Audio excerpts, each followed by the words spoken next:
Ball first and 10 at the 12-yard line of the Seahawks. Sean goes right, has a cutback lane, and he does. He's across the 20, the 25, 30, 35, 40. Here he goes. Are they going to catch him? 40, 35, 30. Touchdown, Seahawks! 12, they're bringing the trophy home. Your Seahawks, Super Bowl 48 champions. Holy catfish! Baldwin's going to throw back to Russell. He's got it! Touchdown! Seahawks! Are you kidding me? Let's Hawk It Out with your hosts Kevin Porter and Rich Harris.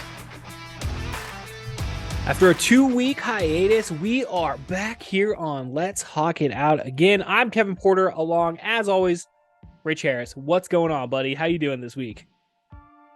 I'm doing good, Kevin. I'm doing really good. I'd be doing much better if we were coming off of a win, but I think we got a lot to talk about. Good game nonetheless.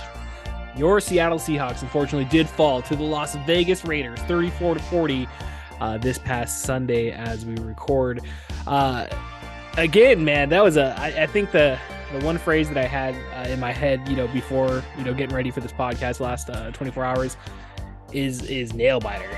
Nail biter, dude. I really think this was such a nail biter of a game. It seems like anytime, the last couple times, at least in memory, that the Las Vegas, at the time, the Oakland Raiders came up to town. Derek Carr was still their quarterback, but I remember it being a very similar game. But ultimately, the Seahawks had won that game. Not unfortunately, not this time around. But yeah, man, they definitely gave us a run for our money. That's for sure. And it's something about the Raiders. Obviously, it's an old AFC rivalry, right? I think it was the AFC West, wasn't it? They were our 49ers of the past, so to speak. They were our division rival for a long time. And I don't think that's changed much. I really don't. I think that they still come and play the Seattle Seahawks hard. They're not really a direct rival, but there's still kind of some old stuff going on there. But yeah, I thought it was a really good nail-biter's great. I call it shootout, everything else exciting. Nail biter's pretty good though. They were talking about it on the broadcast. They showed the old footage of the AFC West rivalry, like you were mentioning there.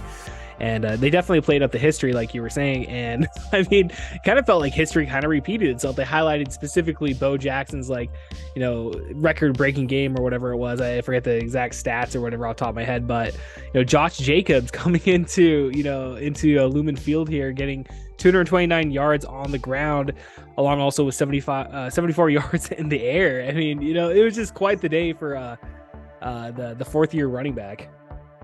Yeah, I never really thought about that. They did prelude all that and show all that early on, right? And then here they have a running game on us, a huge running game. And that was that notorious game, I believe, when Bosworth got ran over by Bo Jackson. Remember, that almost ruined Bosworth's reputation. I was young then, but I just remember everybody always talking about Bo running over Bosworth. And because Bosworth was so tough and so big and always manhandled everybody, I guess, and Bo Jackson just ran right through him, something like that. So that brought back a memory that I'm not 100% familiar with, and fluent with, but I do remember it. And I believe they showed that play where Bo Jackson was running the ball and pretty much just didn't level him, but went right through him. Yeah, I felt like there was like a bit of a curse put on the Seahawks just because of that. I was it could be. Damn you, CBS, Brian Gumbel, crazy. you asshole. But I mean, speaking of Josh Jacobs, we just weren't. He was running the ball great. That's great. But where's our defensive line? They don't seem to be there as plugging up those holes that we're talking about. It's that I don't know if it's the Swiss cheese. That was more. I guess that was kind of the early on thing. We were talking about that porous They weren't defense getting with after those the run. all those. Yeah, they weren't getting after the run and filling up those holes. I mean, our big block of cheddar is still right there in the middle, Al Woods, and you can just pretty much see every play. It takes two offensive guys to take him on. But anyway, they figured us out somehow with Josh Jacobs, and we weren't tackling him well, even when we did have a chance. It was just like we weren't breaking down. We weren't. You had to break down and settle into that tackle, and a lot of guys are just flying, hoping to hit him like a missile, I guess, or something. I don't know. But that was really unfortunate.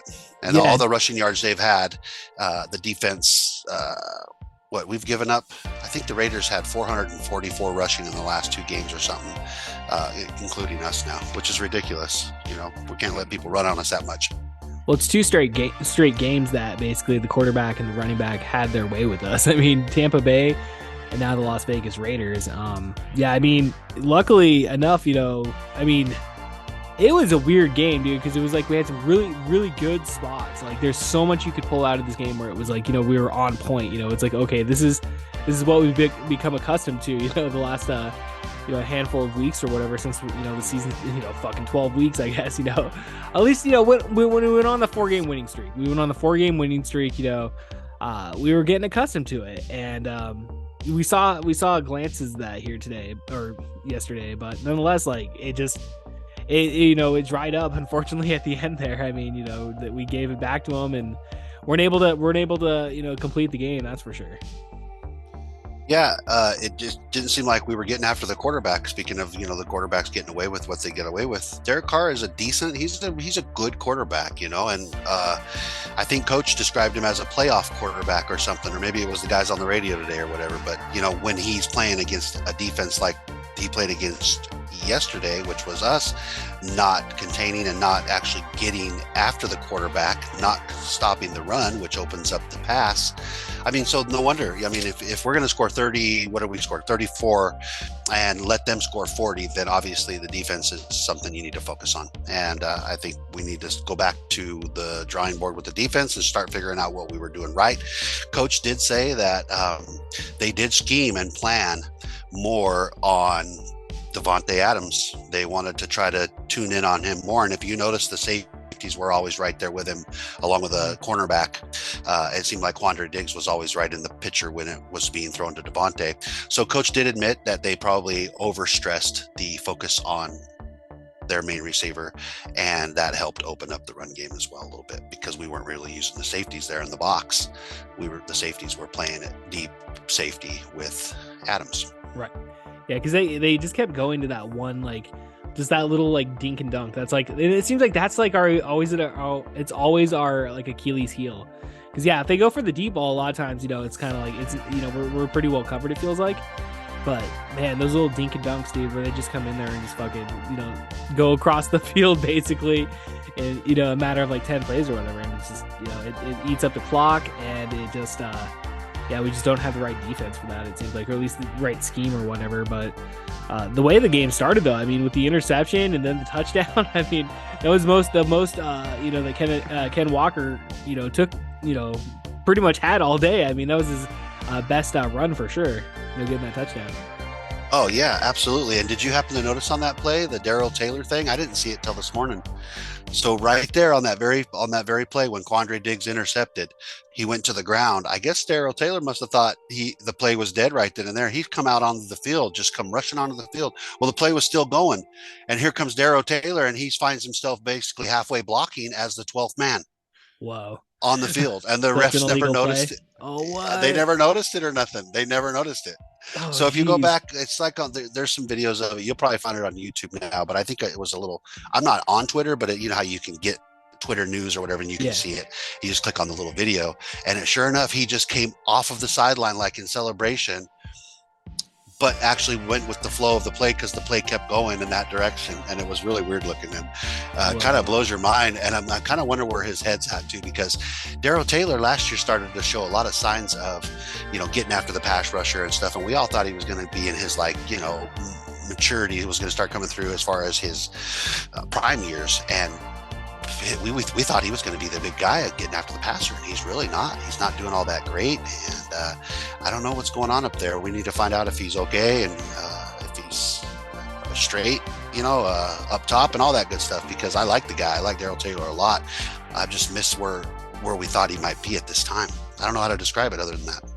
Yeah, I think the defense is definitely regressing at this point here, and what we're gonna do to change it, and how we're gonna get better.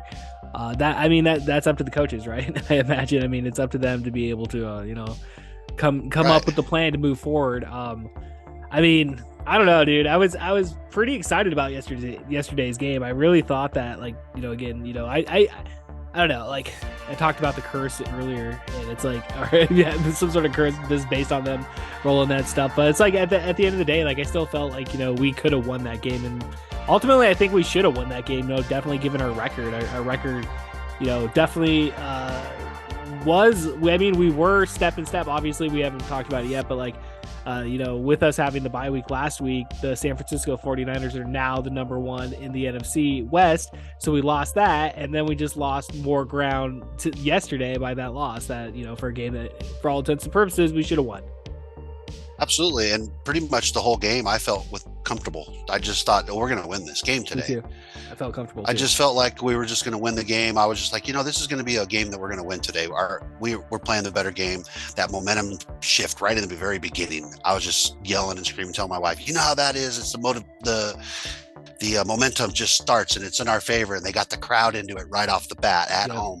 I was like, this is how you win a ball game right here. This is how you start out to win a ball game. And it felt like it was definitely a winnable ball game the whole time. I thought we were going to win the whole time, and until we just started allowing more and more of what they were doing.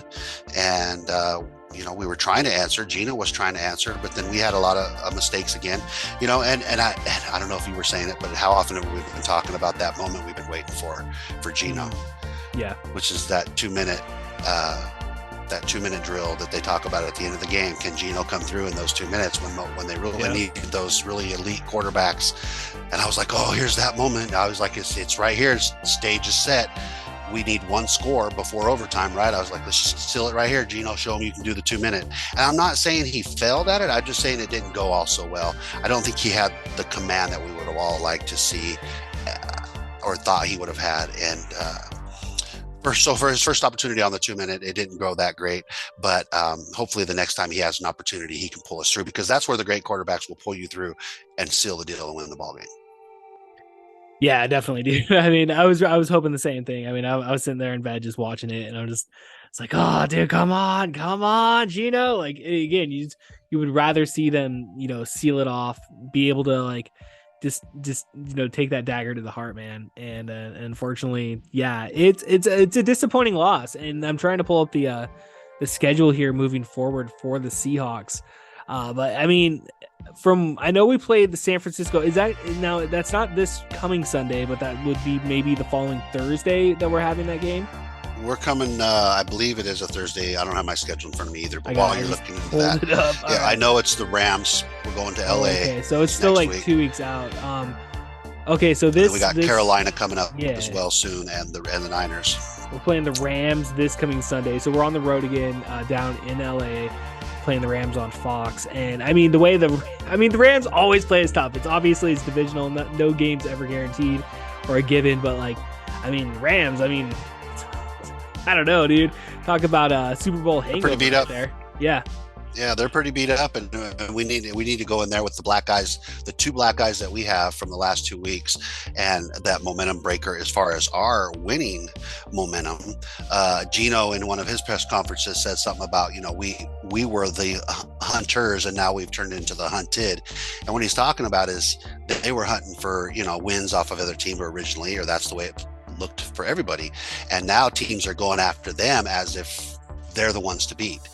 And of course, the Raiders wanted to come in there and beat us. We have a winning record. We're a surprising team this year and all of that. So one other thing, Gino, I thought was pretty cool. One of his little analogies about himself is in his press conference, he said, one of his college coaches told him once, rather than pointing fingers, point thumbs or point your thumb. And he said, that's what I'm doing, is pointing my thumb at myself and looking at the mirror and saying, what do I need to improve on? I'm going to go watch some film so I can help this team win. So I just like when he talks just straight from the heart and straight. You can see that determination and frustration on the field when he's sitting on the sideline after something goes wrong, or even when something goes good and he just zeroed in and focused in, just wants to win. You can tell that. So, but Gino could have definitely had a better day. That wasn't one of his better days. Well, I'm just glad we're not in the AFC West anymore. And Josh Jacobs is not somebody that we see twice a year, because, man, he balled out, dude, against the Seattle Seahawks, man. And it was, if you're a Las Vegas Raiders fan, it was definitely a fun day to definitely sit there and watch him, run the football. What do you think about that big Max Crosby fella? I just call him Big White Fella, man. That guy's huge. And that guy, yeah. That guy's like a Neanderthal, man. I don't know. He's just... and he's gritty, nasty. And one of the radio show hosts today was like, man, if you could just trade for him right now, you're just going straight to the playoffs. Because we're just short that mean, gritty pass rusher guy that can just bulldoze or bull rush is what they call it when you bull rush. And Abe Lucas got bull rushed by him a few times. I guess Abe was sick all week and missed practice and stuff. But he muscled up enough strength to come in and play and start.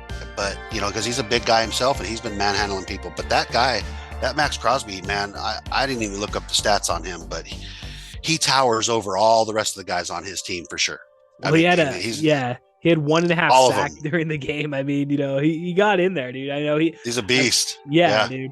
Number 98. Guy's a beast. I know. I look at this guy and I'm like, born in 1997. You know how old that makes me feel? It's just like ridiculous. These kids today, I know. It's like I would be old, man. I'd be, ancient in football, and that makes me, when you're at that age and all of sports has passed you by, it's like, damn. Got to go off into retirement. So I don't know, dude. It sucks. It sucks that we lost yesterday. And again, like we said the whole entire episode, like for all intents and purposes, we should have won this game. But like you said, we're going to be going into Los Angeles with 2 black eyes, one from Tom Brady and one from Derek Carr. But yeah, dude, I don't know, dude. I'm optimistic. If we can go in there, we have 2 manageable games the next 2 weeks. We're playing the Panthers and the LA Rams, both with losing records. So, I mean, obviously nothing's ever given, but you be optimistic, I guess, for the most part, at least right now. If as I was looking at the schedule, and more or less as the season went on as well, I would have looked at the Raiders as the one that we win, especially as we got closer to it, knowing that they only beat the Broncos twice, which is good. That's 2 of the Broncos' losses that they have, but only 2 of the Raiders' 3 wins at the time. And then so I forget where my train of thought was after that. Well, speaking of Denver Broncos, I mean, yeah, dude. The Carolina Panthers surely did take care of them this week, 23-10, as our number 1 pick is hanging in the raft. Our number 1 draft pick. I just can't. Yeah, I can't believe it's played out this way. I mean, no one expected the Seahawks to even be where they are right now. Everybody thought, no, Russell Wilson, dude. Russell Wilson's going to take it. It's like, wow, this has not performed very well for Mr. Wilson. Yep. And I remembered I was going to say that we should take the Rams win and swap it for that Raiders win that we should have got. Because the Rams might have been one that we wouldn't have got. So we need to turn that around and get that win and trade them, right? And then, in other words, just treat that as a win next week and get that win where that might not have been one of the wins, just to trade it for the one that we did lose against the Raiders. But yeah, speaking of Denver, where's our pick at now? Yeah, where's our pick at now, dude? Where's our pick at now? I heard it's at number 3 right now. Ah, man, I know, dude. Isn't that crazy? Exciting. Top 5 would be freaking awesome, man. I mean, even top 10 would be good, but top 5, the way it's looking, they're kind of hanging right there in the top 5. Well, I think as the record. Oh, who has a worse record? I know my internet, like the stupid ad started playing on my computer. I don't know if you heard that. So no, I don't think I did. But I don't have it up either. But if I remember right, they already went through their quote better part of their schedule. The latter half of their schedule, if I remember right, is tougher. Right. So they're facing some of their tougher opponents in the latter half, and I don't see Wilson as really anything changing. If that coach might get fired, I don't know what's going to happen over there. There's something off. There's definitely something off.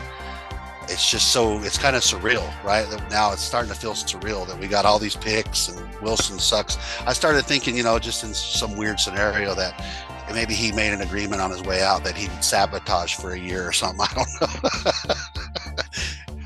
Because otherwise maybe. It's just weird. How is this happening? Did he go in there as an internal mole and tearing apart and getting us our money's worth? I don't know. And he's going to retire next year. He pulls an Andrew Luck and he just retires. Yeah, just goes in and scrambles things up for the Hawks and was a secret agent. So I'm just kidding. I'm looking at the standings right now for all the teams, and currently the Denver Broncos sitting at 3-8. Then you have the Chicago Bears sitting at 3-9, and your Los Angeles Rams sitting at 3-8. So it's actually kind of like if we end up we actually kind of need the Los Angeles Rams to win more games in order and Denver Broncos to minus this coming week, obviously, with us playing them. But yeah, we need it's down to Los Angeles Rams, Chicago Bears. Those would be your top three.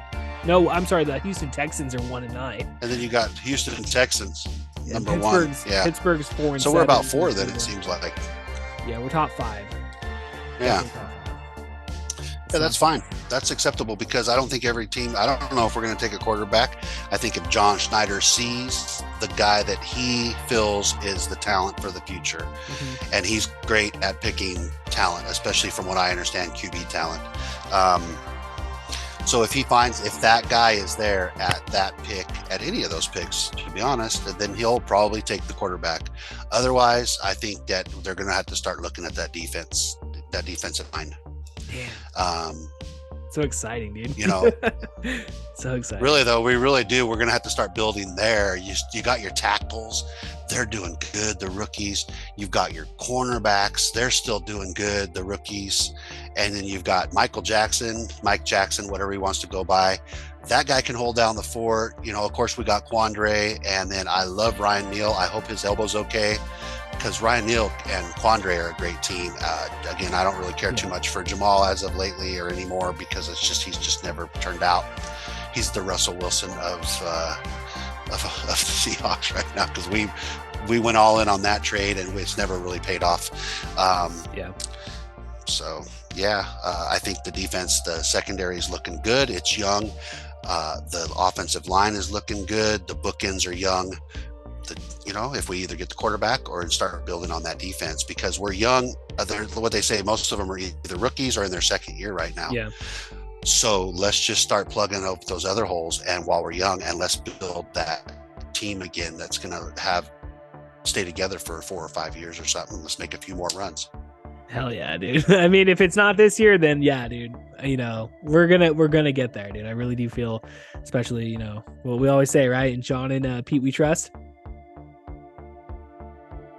All right. That's right. That's right. All right, man. Any final words before we get out of here? Nope. I just want to say, go Hawks, and let's go down to LA and whoop some ass and get that win. Yeah, dude. They're on a 5-game losing streak right now. So the Los Angeles Rams, we're coming for you. Yep, we need to add to that. All right. All right, dude.